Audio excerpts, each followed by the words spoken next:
আসসালামু আলাইকুম রহমতুল্লাহ। প্রিয় কুষ্টিয়া সদর আসনের সর্বস্তরের জনতা, পবিত্র ঈদ উল ফিতর আমাদের মাঝে অনাবিল শান্তি এবং সমৃদ্ধি বয়ে নিয়ে এসেছে। ইতিমধ্যে শাওয়ালের পবিত্র চাঁদ আমাদের সামনে উকি দিয়েছে। আগামীকাল সকলের ভেতরে ঈদের আনন্দ বয়ে যাক এই প্রত্যাশায় কুষ্টিয়ার সর্বস্তরের জনগণকে শুভেচ্ছা এবং অভিনন্দন জানাচ্ছি।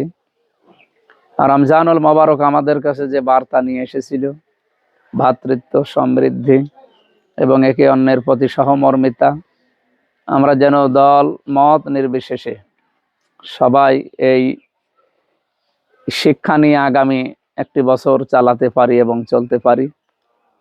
আমাদের কুষ্টিয়াকে আমরা সবাই মিলে রমজানের শিক্ষা দিয়ে দেশ, জাতি, ধর্ম, বর্ণ নির্বিশেষে গড়তে চাই। আপনাদের সবাইকে আবারও ঈদ উল ফিতরের অগ্রিম শুভেচ্ছা জানিয়ে অভিনন্দন এবং ধন্যবাদ জানিয়ে শেষ করছি। সবার ভেতরে শান্তি, স্বস্তি এবং নিরাপত্তা বয়ে যাক। আমিন। আসসালামু আলাইকুম।